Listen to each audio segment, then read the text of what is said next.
Hello po sa inyong lahat. Hello po.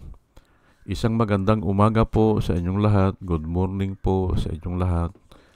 Ngayon po ay 6 ng Mayo 2025 at ang oras po dito sa Los Angeles, California ay alas 6:28 alas 6:28 ng umaga at araw po ngayon ng Martes. At nais ko po mag-vlog mga kababayan, mga minamahal, patungkol dito kay Sara Duterte na ang dami po na nagsasabi o yung mga vlogger, ang dami po na nagsasabi na may kaunti o ang title ko po ngayon ay Sara Duterte has questionable character. Yan po questionably yung mga ginagawa niya. At marami ang nagko-conclusion na may sayad. Ay yan po ang tatalakay natin ngayon.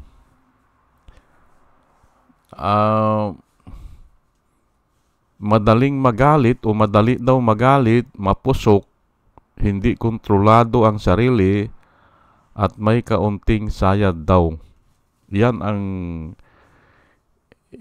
sinasabi ng marami. Ay kung naobserbahan nila yon ay siguro nga. Ngayon ay hindi naman maaalis yan eh. Kasi ang tao nag-uobserba po eh. Hindi mo maaalis na magsalita kung ano yung naobserbahan nila. Opo. Pero ako ay gagamitin ko po ang Biblia para mayroon po tayong maintindihan kahit na kaunti.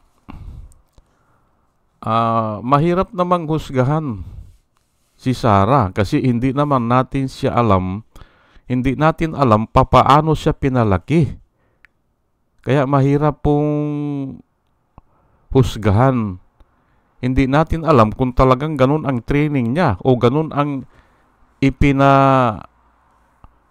ipinakita sa kanya ng kanyang ama. Baka nga kaya nga ganun siya parang mapusok at madaling magalit o kahit sinasabi niya. Baka nga ganun ang palaki sa kanya o ganun ang training niya o ganun ang nakikita niya. Kaya normal lang yun sa kanya. Kaya mahirap po natin siyang husgahan. Pero kahit ano pa yan, kahit na pa ang reason dyan, ang Biblia po hindi nagbabago. Opo, kaya nga yan ang magbibigay ako ng 3 ba ito? 3 verse o 3 lang. Ayan, itinaas ko na po ulitin ko lang ang Biblia po hindi nagbabago. Opo, kaya kinuha ko po itong mga verse na ito para mayroon tayong maunawaan. Opo. Ngayon, kung ganun siya at ganun ang normal niya o ganun ang style niya o ganun ang itinuro sa kanya o ganun ang nakagisnanan niya, ay wala tayong magagawa dyan. Pero hindi po magkakamali ang Biblia at pupunta siya doon sa katayuan na sinasabi ng Biblia. Mapupunta siya doon. Kasi nga ang Biblia wala namang pinipili yan eh. Wala po eh. Kahit na yun ang normal mo o yun ang kinagisnan mo, pag sinabi ng Biblia na ganun, ay ganun talaga mangyayari.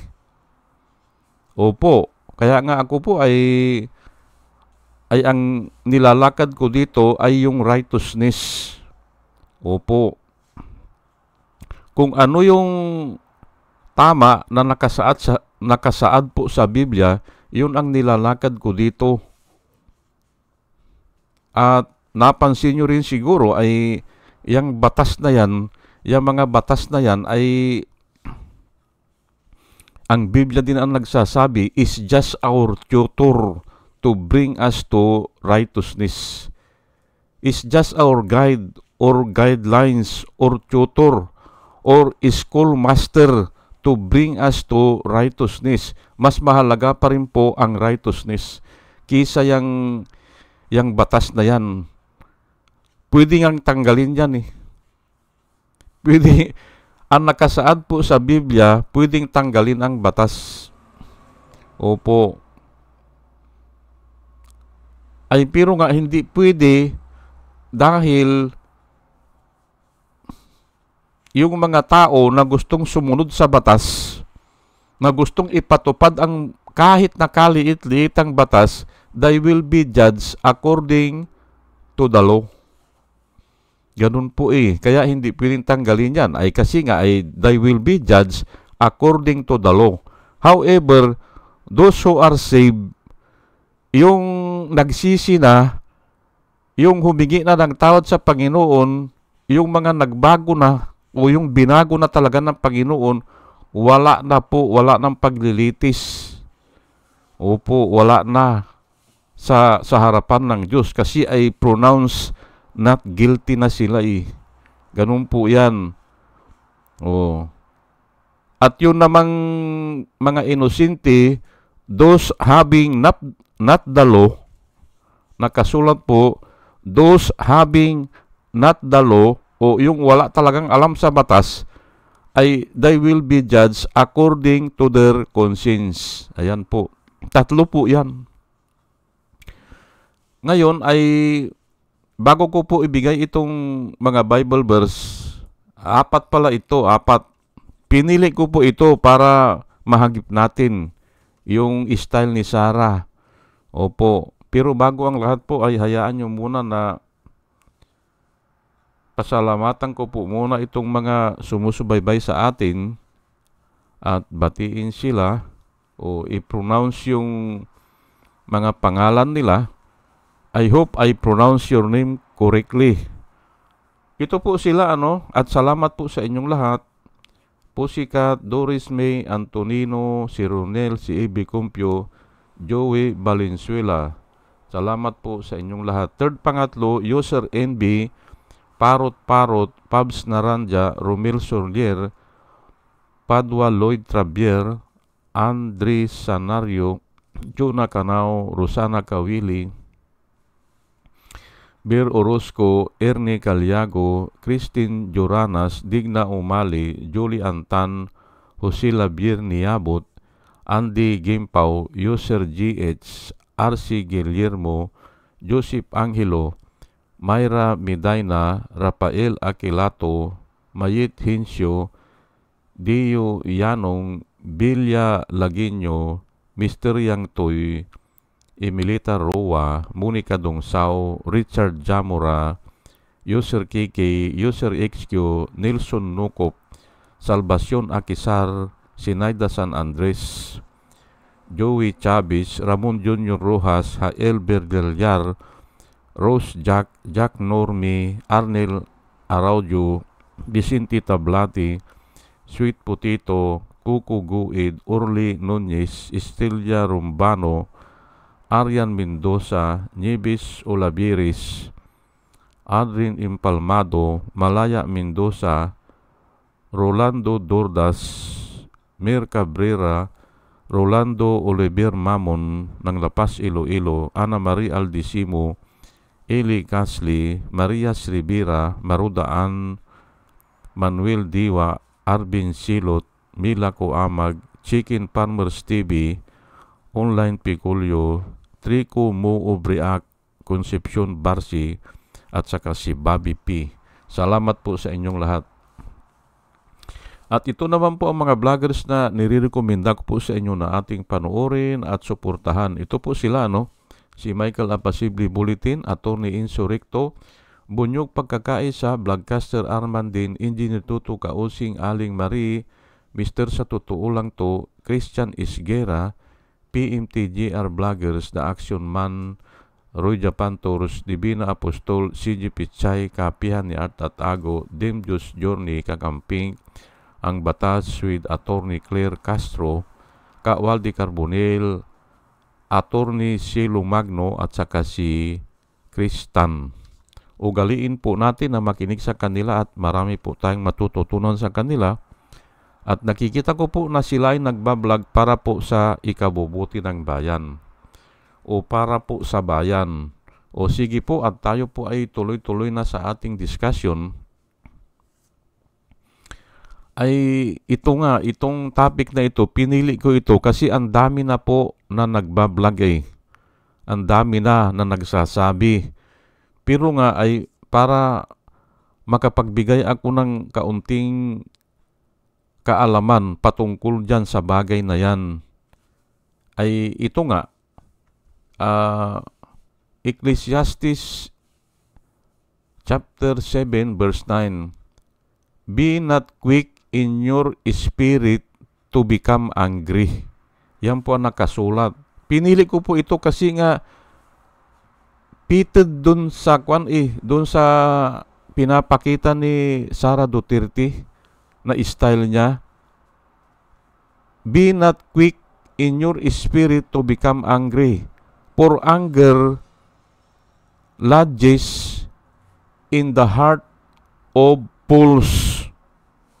Nananahan o naninirahan yung anger, naninirahan o nananahan doon sa kalooban o doon sa puso ng ano ba yung pulse? Adi sira ulo yan, hindi ba? Oh, nakasulat po eh. At wag nyo po akong wag po kayong magalit sa akin. Binabasa ko lang po at pinapaliwanag. At kaya ko naman sinasabi ito, naniniwala ako po dyan. Naniniwala po ako sa salita ng Panginoon o sa salita ng Diyos na sinulat ni Solomon, na isinulat naman niya yan dahil siya ay kontrolado ng Holy Spirit. He is controlled by the Holy Spirit. Nung sinusulat nila yan, lahat po ng sumulat ng Biblia, ang nakasaad po sa Biblia ay they are inspired or they are controlled by the Holy Spirit. Ayan po ano, kaya halos iisa po ang sinusulat eh. Bagamat magkakalayo ang kanilang time, iba't ibang lugar, iba't ibang posisyon o antas ng pamumuhay ng tao, pero halos iisa ang sinusulat nila kasi nga iisa ang pinanggalingan sa Diyos po eh. Psalms 37 verse 8, Refrain from anger and abandon wrath. Do not fret. It can only bring harm. Ayan po. Iwasan daw natin ang magalit at i-abandon natin daw yung pagkamuhi. At huwag, ano ba yung fret? Parang na tuliro, hindi ba? Huwag tayo maging tuliro. It can bring harm. Makakapagdulot lang ito ng distraction. Ayan po. It can bring harm. Ano ba yung harm? Delikado o peligroso o distraction? Ay bahala na kayo, hindi ko makuha yung Tagalog niyan eh, yung harm. It can only bring harm. Yang tatlo na yan, yung anger, yung wrath, at saka yung fret, tuliro. Kaya hindi mo masisisi yung mga tao kung iisipin nila, kahit na hindi sila nagbabasa ng Biblia, kasi nga sa experience po eh. Makikita natin yan eh, mauobserbahan po natin yung mga tao eh. Yung mga taong ganyan, yung madaling magalit o yung may wrath, yung pagkamuhi. at saka yung parang tuliro ay nagdadala talaga ng kanyan piligroso, hindi ba? O distraction. Proverbs 14 verse 29. People with understanding control their anger. Ayan po, hindi ba? Oh, people with understanding control their anger. A hot temper shows great foolishness. Oh, ay nakasulat po yan hindi ba? Oh, kaya nga yung anger kung continuous yan ay dito nakasulat ay hot temper shows foolishness. Ay ano ba yung foolishness? Ay yung parang sisiraan ng bait. Ay wala tayo magagawa dyan. Kasi nga isinulat po yan At yung isinulat na yan ay nauobserbahan din po ng mga tao yan. Opo, kaya pumapayag sila dyan sa nakasulat na yan. Opo, ganun po yan. Ang mga makata po, nagsusulat din sila na parang nanggagaling din sa Biblia. Kung pag-aralan nyo po yung mga isinulat ng mga makata, halos lahat pala yan nanggagaling din sa Biblia. Opo. O may pinanggalingan. O yun nga sa Biblia. O, pero ay hindi mawawala kasi nga ay totoo O, totoo Kung sinabi man aywan ko, sinong makata na nagsalita nito na ang hindi marunong lumingon sa pinanggalingan ay hindi makakarating sa paruroonan. Hindi po nawawala yan. Bakit? Ay naobserbahan ng mga tao ng 100 years na siguro, inobserbahan nila. Ay totoo nga, ay hindi nila tatanggalin yun. Ganun po yan. Ganito rin po ang Biblia. Nauobserbahan nila, kaya walang kumukontra. Hindi pwedeng kontrahin kasi nga yun ang nangyayari. Ganun po yan. Pinapaliwanag ko lang po sa inyo. Ito ang maganda. Ephesians chapter 4, verse 26 hanggang 27. Be angry and do not sin. Pwede ka palang magalit, pero huwag kang magkasala. Ang pagkagalit kasi ay emotion po yan o isa yan sa katangian ng tao o yung normal yan na nangyayari. Pero do not sin. Huwag kang magkasala. Malapit na kasi yan yung kung nagagalit ka, malapit na nagagawa ka ng kasalanan Yan po ang ibig sabihin nito. Be angry and do not sin. Do not let the sun go down in your anger. Huwag mo daw hahayaan na lubugan ng araw. Ang ibig sabihin, yung araw na yan ay kailangan hindi lilipas, ay tanggalin mo yung anger mo. And give no opportunity to the devil. Yan po ang nakasulat. Ay pero ulitin po natin para maintindihan po natin. Be angry and do not sin. Do not let the sun go down in your anger. Ngayon, ito pong translation na ito ay babaguhin po ng bahagya, and do not let the devil to have place in your heart. Yun po ang kabisado kong translation. Do not let the devil to have place in your heart. Yan po. Kaya nga, ang advice ay huwag kang lulubugan ng araw huwag lubugan ng araw yung pagkagalit mo. At paano mo naman niyang gagawin? Ang gagawin mo po ay ipagkaloob mo sa Panginoon ang lahat ng iyong kabalisahan. Ipagkaloob po. Kaya nga hindi nawawala yan kasi nga hindi mo pinagkakaloob. At yan po ang advice ng Biblia. Si Peter,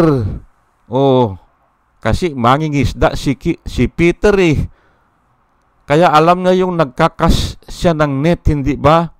Sa dagat, sa ilog ng Galilea, hindi ba? Nangingisda siya eh. Ang sabi niya, cast all your cares upon Him because He cares for you. Ibigay daw natin ang lahat ng ating kabalisahan sa Diyos kasi nga ay nagkikir siya sa atin eh. Ganun po ang sikreto niyan para mawala po yung anger. Ako po, ganun ang ginagawa ko eh. Kung nakikita ko na minamaltrato si Dilima noon o binilanggo si Dilima ng antagal, ay siyempre kung nakikita ko yan ay naandun ang kuwang ko eh, galit ko eh. Pero pinagkakaloob ko po sa Panginoon. Ang sabi ko, Panginoon ay kahabagan mo po si Dilima. Ganun ang sinasabi ko. At kung pwede, ay ibigay mo yung parusa doon sa mga taong gumagawa niyan. Every time na makita ko o may balita ako naririnig na yung judge ay ayaw palayain si Dilima, ganun po ang prayer ko. Opo. At kinikwento ko po sa inyo para po maintindihan kung papaano labanan niyang anger. Do not let the sun go down in your anger. And do not give the devil to have place in your heart. Ayan po eh. At hindi ko na sasabihin dito kung ano yung mga pinaggagawa ni Sarah at alam naman natin yan eh. Pero nga, ito po ang sinasabi ng Biblia. Kaya kung minsan napagkakamalan si Sarah na yun nga, nasisiraan ng bait, ay pwede naman kasi nasa Biblia po eh. Pero ako, hanggang maari, iniiwasan ko na magsalita ng ganyan. Ako, tinalakay ko lang ang sinasabi ng Biblia patungkol po dyan. Opo.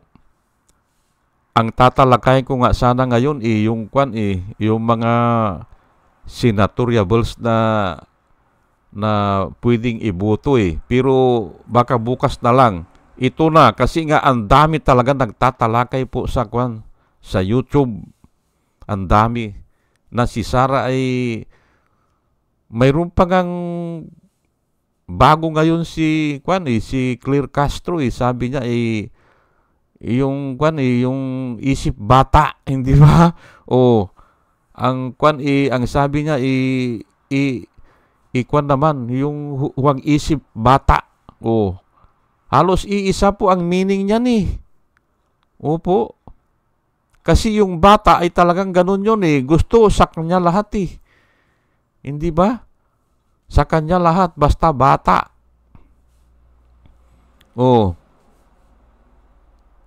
Ay, iyan po talaga naligaw po talaga ang tao eh. Kaya bata pa lang ay ganun na. Opo, bata pa nga lang. Ay ang alam ko nga bata pa lang ang tao rebuild na sa magulang eh. Opo, kung gusto nyo po natalakayin ko yan, sabihin nyo lang na ang bata pa lang rebuild na sa magulang. Opo, 100% po ako dyan. Opo, rebuild eh. Opo, kahit anong magulang niya, kahit ano, congressman man yan, rebuild yung anak. Mahirap man yung magulang niya, rebuild yung anak. Ganun po yan eh. Maganda pong topic yan, pero aywan ko lang kung gusto nyo. O sige po, at hanggang dito na lang po, ano. At bago po ako mag-umpisa ay nananalangin po ako na sana tayo ay gabayan ng Diyos at sa ating pakikinig po ay magkaroon tayo ng wisdom na nanggagaling sa Kanya. At muli mga kababayan, mga minamahal, isang magandang umaga po sa inyong lahat at salamat po sa inyong pakikinig. Salamat po ng marami. Salamat po.